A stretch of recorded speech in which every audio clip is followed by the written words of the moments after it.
Bien, on voit maintenant la troisième loi de Newton, la loi des actions réciproques. C'est une loi qui est assez intuitive, en tout cas en statique. Effectivement, elle dit que quand deux corps sont en interaction, deux corps A et B par exemple, eh bien la force exercée par A sur B est l'opposé de la force exercée par B sur A. Donc on voit ça sur l'exemple en dessous. Donc il s'agit d'une mère qui tire son enfant pour aller à l'école vraisemblablement, et donc on voit que la force, donc ce que dit la loi des actions réciproques, c'est que la force de la mère sur enfant, qui est représentée donc ici, est exactement l'opposé de la force de l'enfant sur la mère.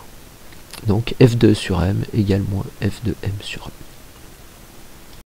Bien, on va faire deux remarques sur l'utilisation des vecteurs en physique. Donc la première chose, c'est la décomposition, ou ce qu'on appelle aussi la projection de vecteurs. Alors en effet, un vecteur f qui est ici peut être décomposé en ces deux composantes. Donc la première est ici, c'est fx, d'accord, et la deuxième composante est ici, c'est fy, et effectivement, si je mets ces deux composantes bout à bout, eh bien j'obtiens à nouveau f. Qu'est-ce que disent fx et fy?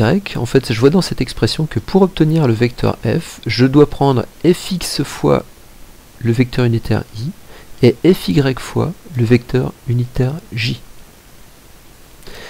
Alors pourquoi le noter fx? C'est vrai qu'en mathématiques, vous ne notez pas fx, vous avez plutôt l'habitude de noter ça sous la forme xf. D'accord.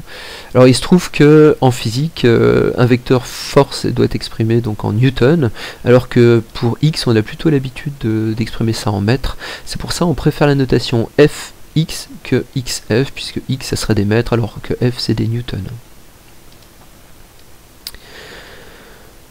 Voilà. Donc on va voir maintenant comment obtenir ces composantes.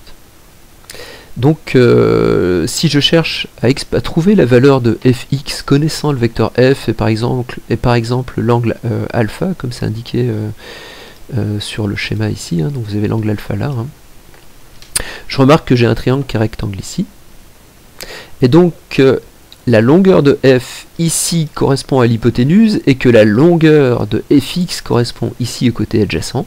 Je peux donc écrire que fx sur f là, c'est donc adjacent sur hypoténuse, et donc c'est égal à cos alpha. Et donc j'en déduis que fx est égal à f fois cos alpha. Je peux faire la même chose maintenant par rapport à fy. Je vois que fy c'est la longueur qui était donc ici et qu'elle est donc également là.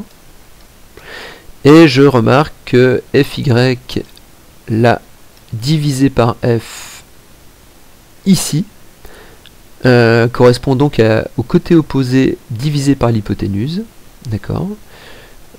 C'est ce que j'ai donc ici, et donc j'en déduis que fy est égal à f sinus alpha. Donc deuxième remarque sur l'utilisation des vecteurs en physique, c'est une propriété. Et donc cette propriété, c'est que si des vecteurs vérifient une égalité, les composantes selon un axe la vérifient également. Par exemple, j'ai ici F plus R plus T égale M fois l'accélération, donc c'est trois forces qui sont égales au produit de la masse fois l'accélération, ce qui découle directement de la deuxième loi de Newton. Alors cette égalité projetée sur l'axe des X, c'est-à-dire les composantes de chaque vecteur sur l'axe des X, eh bien, va être également vérifiée, et cette égalité projetée sur l'axe cette fois-ci des Y va être également vérifié.